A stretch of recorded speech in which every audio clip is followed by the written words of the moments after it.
Look to this day, for it is life, the very life of life. In its brief course lie all the verities and realities of your existence, the bliss of growth, the glory of action, the splendor of beauty. For yesterday is but a dream, and tomorrow is only a vision. But today, well lived, makes every yesterday a dream of happiness, and every tomorrow a vision of hope. Look well, therefore, to this day.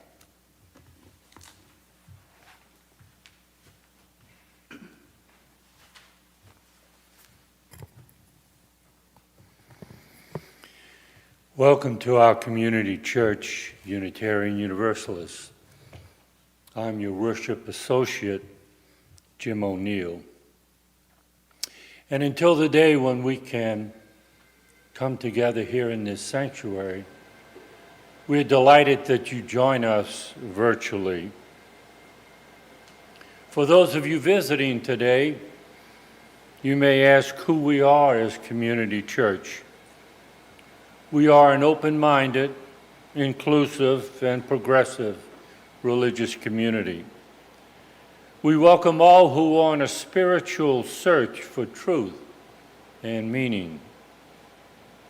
Ours is a faith in action as we do the work of social justice and elevate compassion in our quest to live ethically, recognizing the inherent worth and dignity of every human being.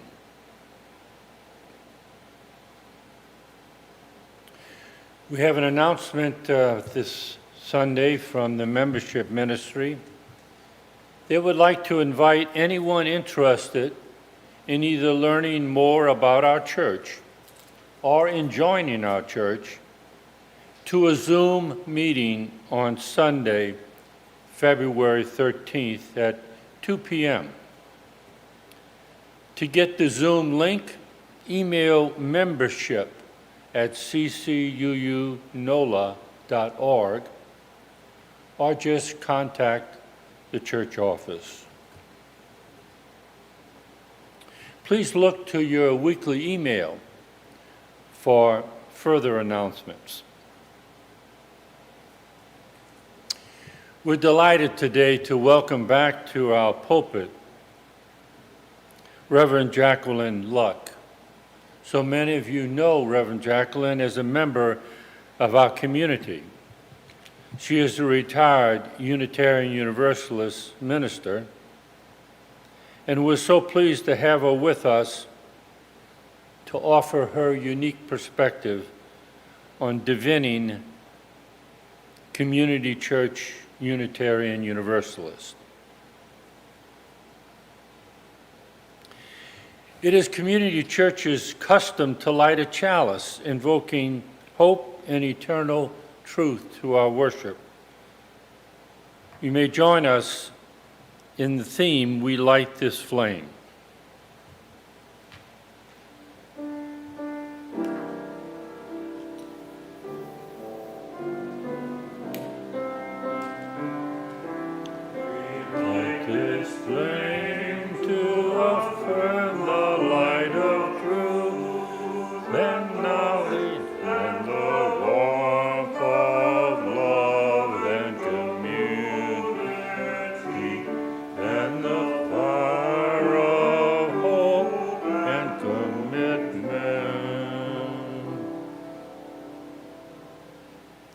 It is now time for our lesson for all ages from our Director of Religious Education, Cynthia Ramirez.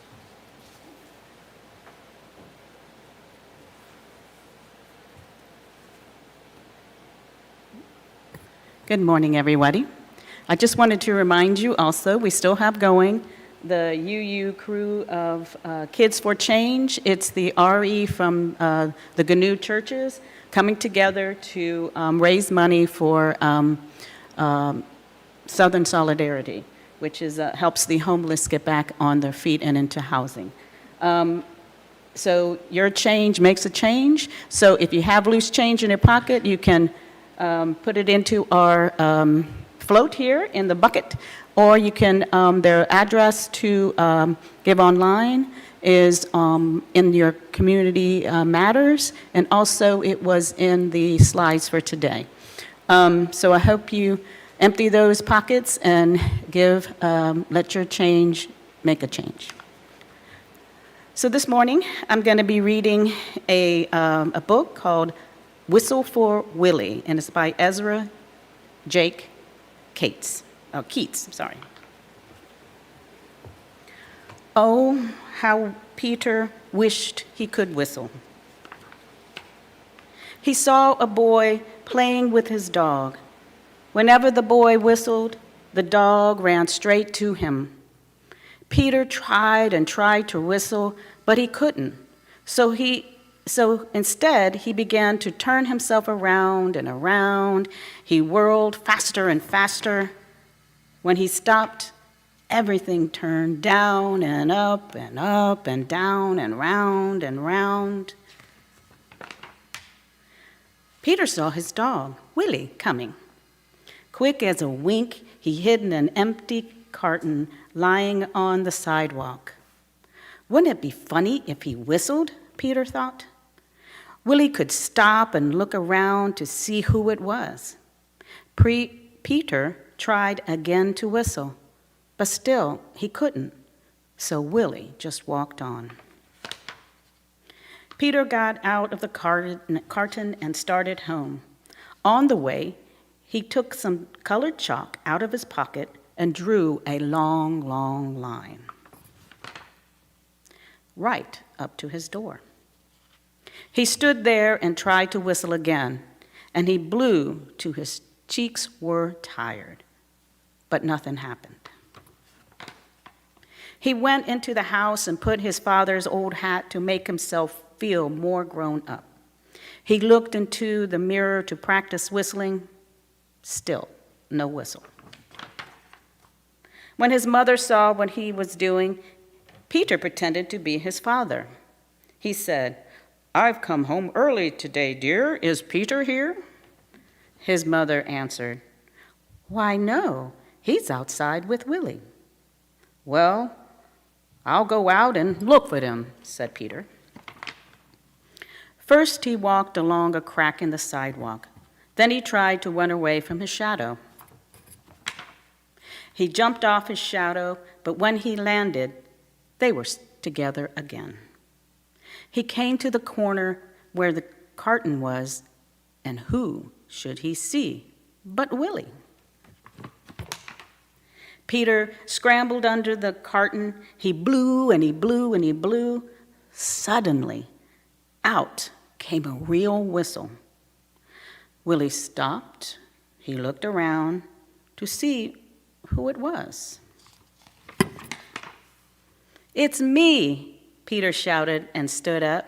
Willie waved straight to him. Peter ran home to show his father and mother what he could do. They loved Peter's whistling. So did Willie. Peter's mother asked him and Willie to go on the errand to the grocery store. He whistled all the way there, and he whistled all the way home. The end.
A Common Destiny by David H. Eaton.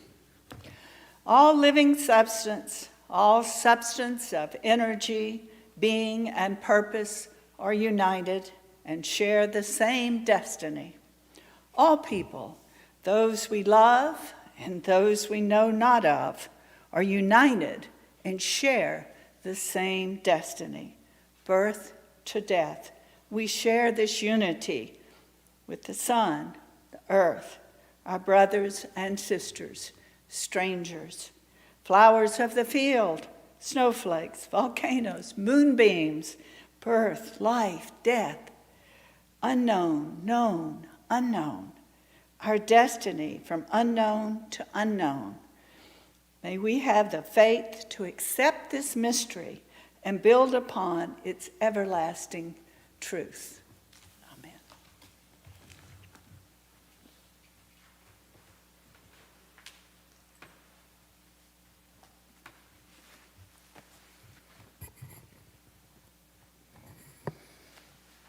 Community Church Unitarian Universalist is a self-sustaining congregation. Members and friends' generosity help us do the sacred work of bringing justice, spirituality, and compassion to our community and beyond. You can give online at ccuunola.org/stewardship, or you can text GIVE to 504-370-2659. That's 504-370-2659. Or you can also send a check to CCUU at 6690 Fleur de Lis Drive, New Orleans, 70124. We thank you for supporting Community Church.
Now is our sacred time of joys and sorrows.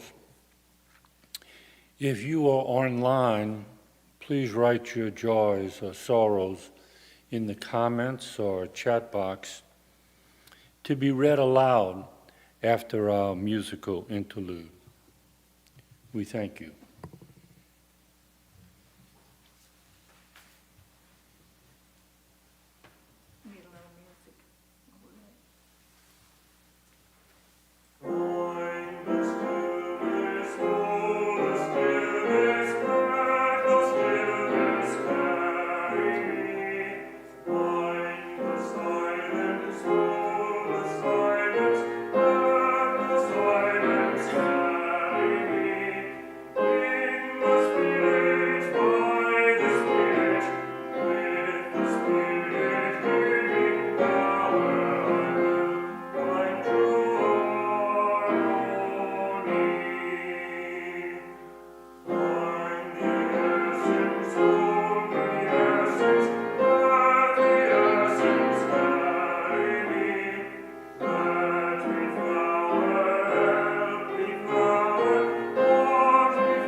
It is difficult for us when we are not physically present to surface those joys and sorrows, but we know that there are many deep in the hearts of all of our community. And so we will take this time to light a candle to honor all of the joys that are bubbling up inside of us, but have not yet found words or a way to express. We also know that there are deep sorrows in the hearts of many, and we want to hold them and their sorrows in our hearts during this time.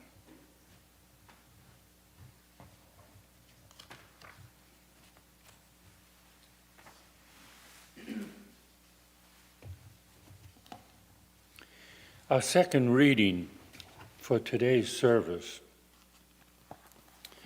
can be found in our hymnal book, if you happen to have it, number 571, and it's entitled Universal Ministry. It's from the book of Isaiah of the Old Testament, chapter 61. The Spirit of God has sent me to bring good news to the oppressed, to bind up the brokenhearted, to proclaim liberty to the captives and release to the prisoners, to comfort all who mourn, to give them a garland instead of ashes, the oil of gladness instead of mourning, the mantle of praise instead of a faint spirit. They shall build up the ancient ruins. They shall raise up the former devastations, the devastations of many generations. You shall be named ministers of our God.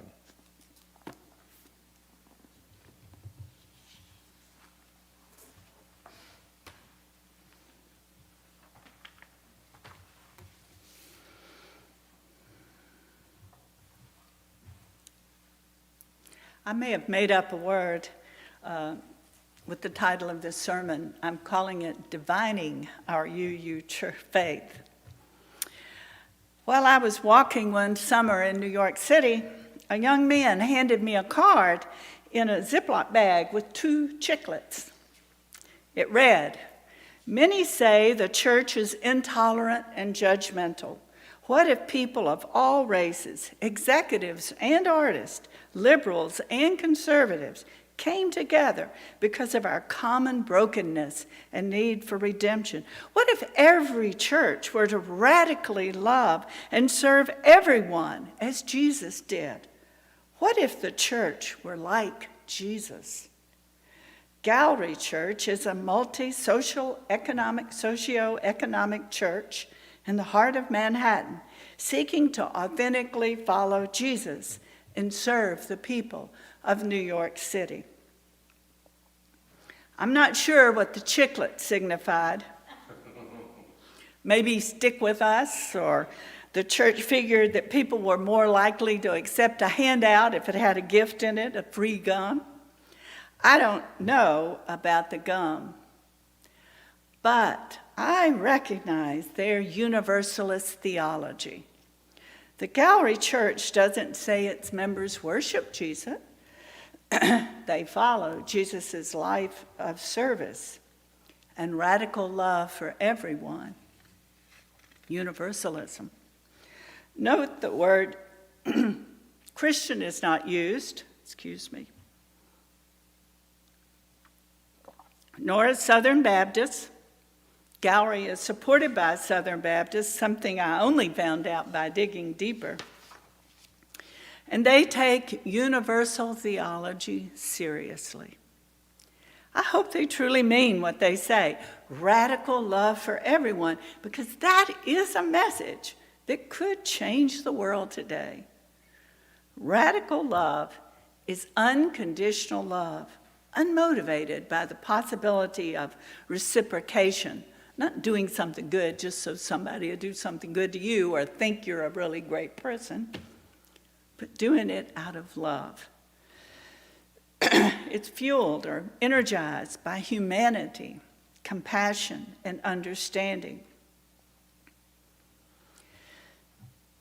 I'm sorry. We're going to push through this, though. Unitarian Universalists are often tongue-tied, while others, like Gallery Church, proclaim our Universalist good news, radical love for everyone, along with 2 chiclets. The traditional understanding of our branch of Universalism has to do with the saving power of radically loving and serving everyone, not just some, as Jesus did. He served those who were shunned and oppressed by society. Several years ago, I attended in a large Unitarian Universalist church in Berkeley. It was an event not sponsored by the church, just renting the church, using it to achieve a Ripley's record by rolling the world's largest bra ball, similar to a rubber band ball, and ginormous. We saw it at the time as a gesture, like burning bras, only funny, symbolizing women's liberation.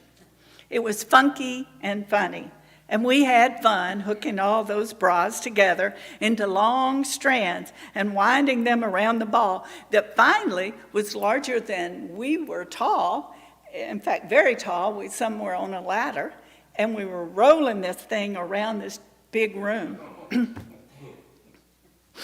It was funky and fun. And perhaps in the wacky spirit of it all, a church member stood up and welcomed everyone to this church of no God. For people who take their Unitarian Universalist faith tradition seriously, that stung. Regardless of our professed belief or non-belief, Unitarian Universalists hold some things sacred. We are a people of faith.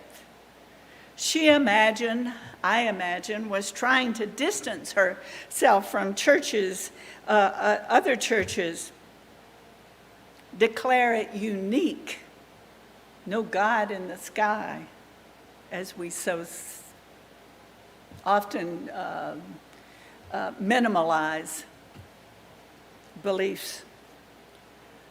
We do imagine superiority well sometimes. And the church members winced. I winced. Is that truly what Unitarian Universalists are about? No God, nothing sacred, no ultimate goodness, truth, or ultimate beauty? Not me. And then maybe 8 years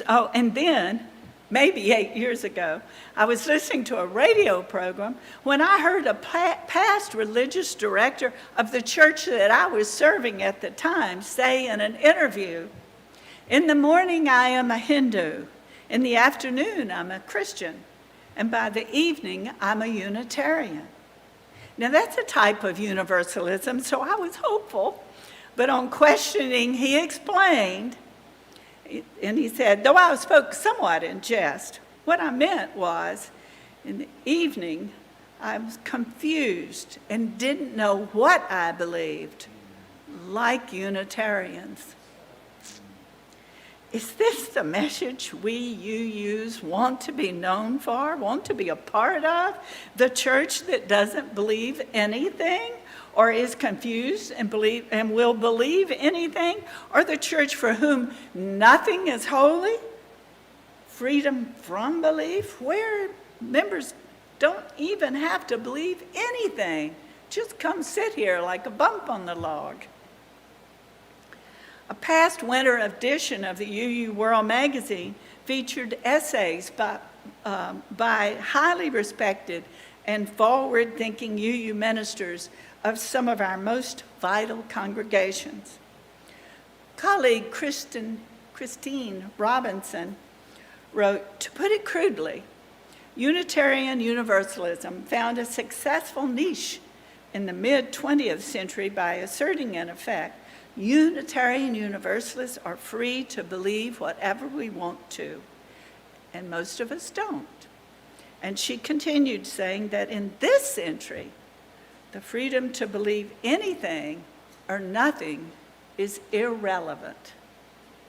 Because today, it is taken for granted that everyone has the right to believe nothing if they wish. Very early in my lifetime, it seemed everyone went to church.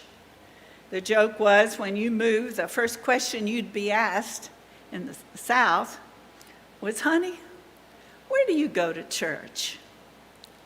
But today, Robinson said, people aren't seeking freedom from belief. They've had that. Few are interested in secular community. They have Facebook and sports, work, and parents or school groups.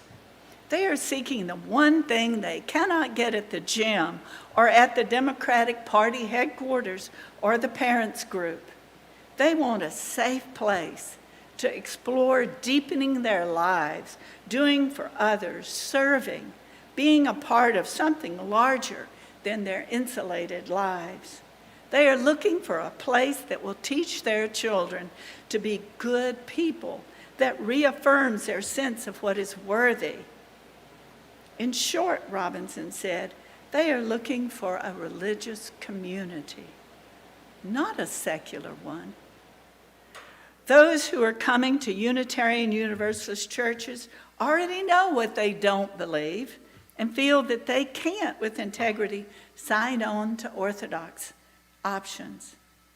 They seek something more. People come to our UU churches seeking what they can believe with integrity. And if we don't serve their needs for depth and heart, spirituality, hope, faith, and love outside of an Orthodox setting, who will? These non-Orthodox seekers are our natural constituency, our niche in the current religious landscape. We can meet contemporary needs by offering heart, spirit, God, prayer, and blessing without demanding that people believe specific things about these practices. Risk this, writes Robinson, and you will grow. And she knows. She grew the Albuquerque church from a small or medium-sized church, a very large church, while she was serving there. Colleague Marilyn Sewell goes further, saying, "The shadow side of our free faith is seen when we interpret freedom as simply freedom from and not freedom for.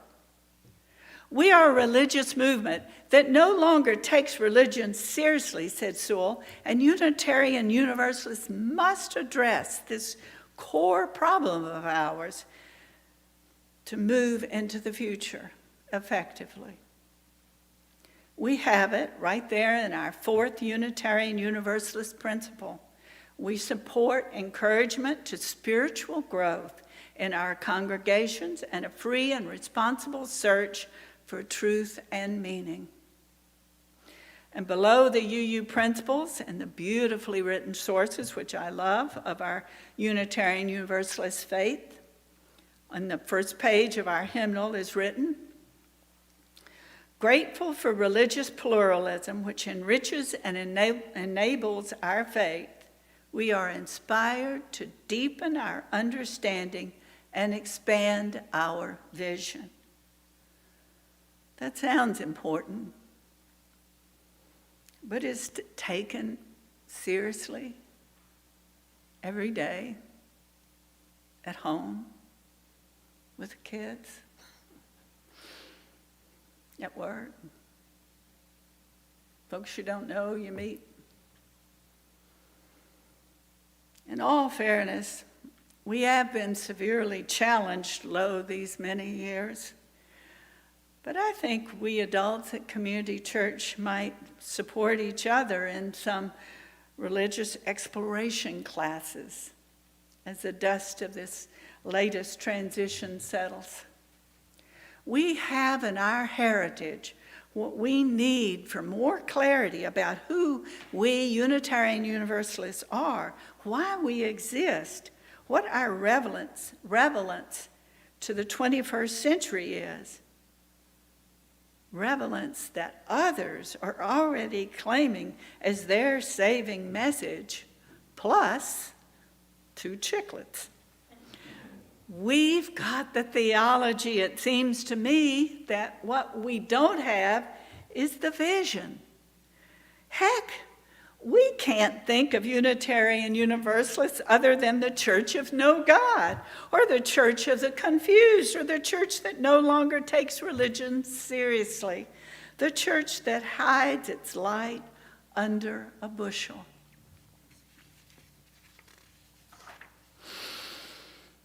I'm going to quote my friend Rob Hardy's. He's the former minister of All Souls UU in D.C., and he says, "We must share our old gospel of universalism that invites all souls, that's where the name All Souls comes from. We have one in Shreveport too, that invites all souls to the welcome table, not just some. Our other folk worship a God of some souls, and they have the audacity to call that the good news. We stand for a commanding and transforming love that embraces all souls. And I dare say that's even better news. We share a love that can take hold of our hearts and lead us to lives of meaning and purpose. Universalists save their own lives as they help others, especially the marginalized. Universalist theology is the origin of the first Unitarian Universalist principle. We uphold the inherent worth and dignity of all people, meaning that all are born worthy. In fact, Unitarian Universalist churches all over the U.S. have been known as the No-Hellers Church. Now that's a worthy slur. To believe in no hell, to be a no-heller, I think I'm proud of it. You may think no hell and needing redemption don't have anything to do with Unitarian Universalism today. Saved from what? Since we're no hellers. Well, Unitarian Universalist redemption refers to saving lives from the misery of hells on earth. Hells that descend upon us unbidden, shooters, hurricanes, viruses, loss of employment, illness, or the hells we make of our own lives with poor choices, addictions, or those others who make hells for us. It is what I call a gospel of second and third and as many chances as you need to get it right. Universalism is often framed in our theology as common destiny, as in the reading from the hymnal that I did. What happens to one happens to all. No hell, no eternal punishment. The traditional Unitarian understanding of redemption is salvation. This is Unitarian. Understanding of redemption is salvation by character, living authentically and with integrity. What we stand for and what we stand against are expressions of our highest purposes. But we Unitarian Universalists seem often to be struck with irrelevant claims about freedom. And we get tongue-tied when we try to speak about what Unitarian Universalists believe. Our gospel of universalism is big enough and generous enough and loving enough to capture our hearts and minds and those of this generation of seekers. Hear my words this morning as a refocusing, an understanding that we Unitarian Universalists have a saving message, not only freedom of conscience or freedom to personal discernment, which is important, but also the good news of universal transforming love. We need to empower that message in every way we can. Maybe look into buying chiclets in bulk and attach a message. Community Church has a rightful place among the respected churches and houses of worship in New Orleans. No apologies needed. We are a faith tradition of the radical Reformation that holds that all lives are sacred and seeks to, I rewrote this morning over coffee, it's kind of small, holds that all lives are sacred and seek to share this as divine message. Hear this as a call to divine our lives, to divine our congregation, to bring the sacred back into these walls, whatever our beliefs are, with our radical, radical love. Amen. In that vein of divining our lives with the universal transforming love, I found this marvelous photograph for our congregation if we want it.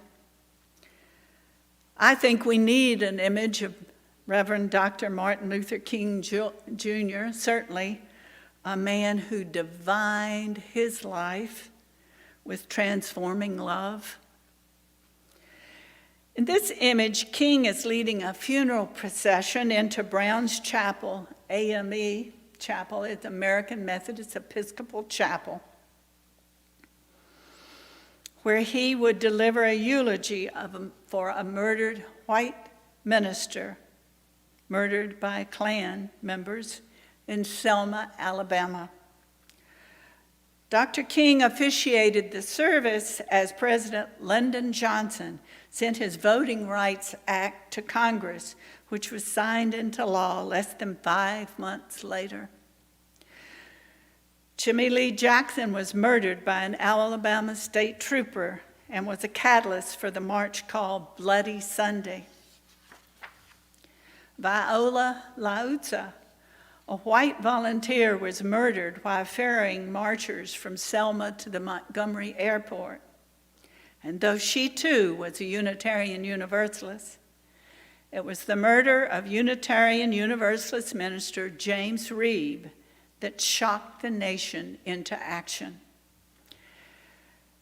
My friend Clark Olson, who was one of the men that was with James Reeb at the time and was also beaten up, wrote in UU magazine in 2001, "In the campaign for a voter rights law to remedy gross racial injustices, apparently something had to be a final straw politically, and Jim Reeb was that symbol."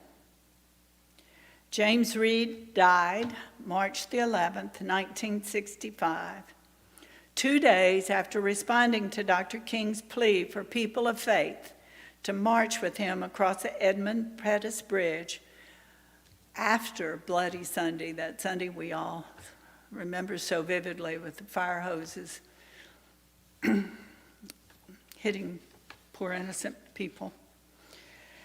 In essence, these people were asked to further divine their lives with their visible opposition to hate and their practice of nonviolence transforming love, as we are asked every day. Amen. To extinguish the chalice.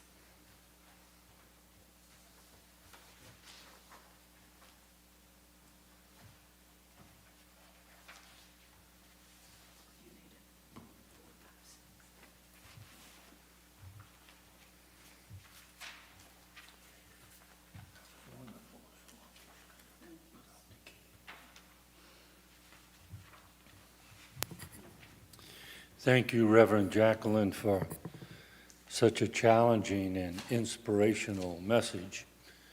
As we close our service today, we extinguish these candles, but carry that light burning within our own hearts to carry on the mission of our community church.